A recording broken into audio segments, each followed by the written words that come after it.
अगर आप भी चाहते हैं बिट्टू मलंगिया इंटरटेनमेंट का ऑडियो वीडियो सबसे पहले आप तक पहुंचे, तो लाल बटन को दबाकर चैनल को सब्सक्राइब करें और बेल आइकन दबाना ना भूलें।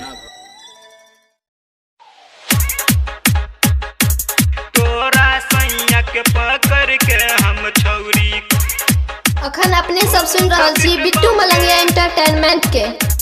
तोरा सैया के पकड़ के हम छौरी खूब फिट बउगे। राजीव जी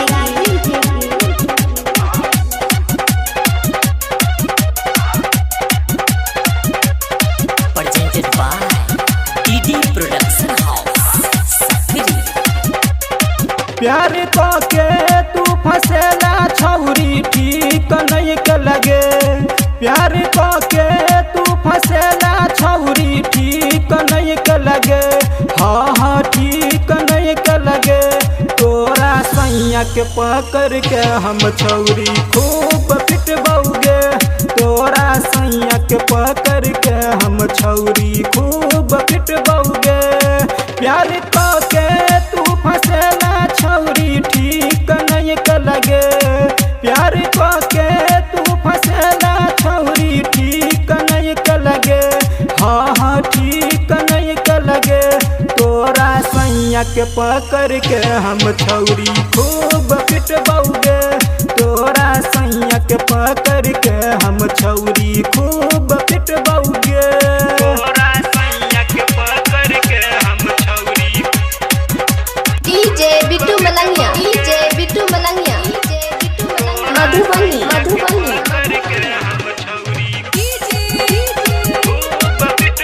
राजीव जी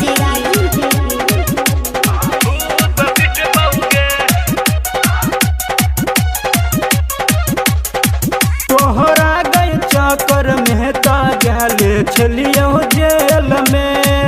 भेलो नहीं कनियो शहरम फंसा देला प्यार में।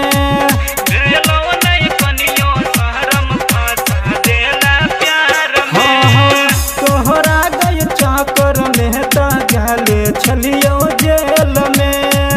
भेलो नहीं कनियो शहरम फंसा देला प्यार में।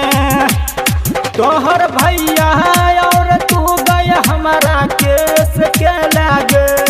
तोहर भैया और तू गए हमारा केस के लागे। हाँ हाँ केस के लागे। गे तोहरा भतरा के पकड़ के छौरी खूब फिट बउगे। तोरा भतरा के पकड़ के छौरी खूब फिट बउगे।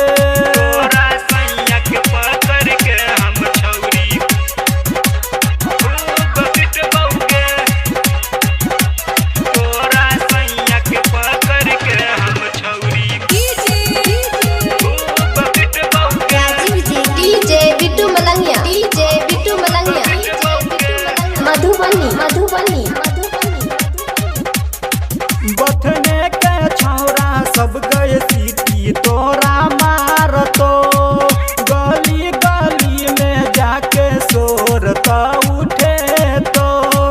गली गली में जाके शोरता उठे। हाँ हाँ बथने के छौरा सब गए सीटी तोरा मारतो। गली गली में जाके शोरता उठे तो।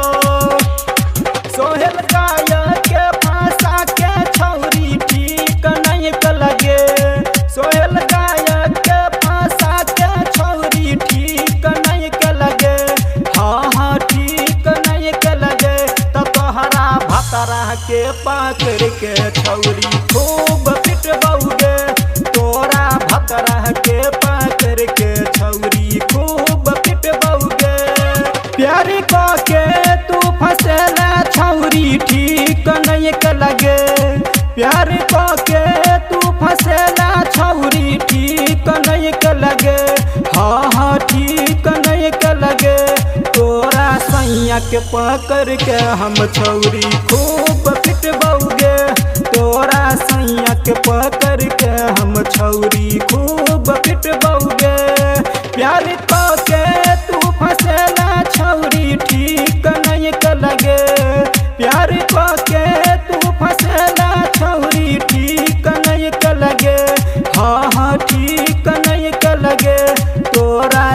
सैया के पकड़ के हम छौरी खूब पिटबौगे।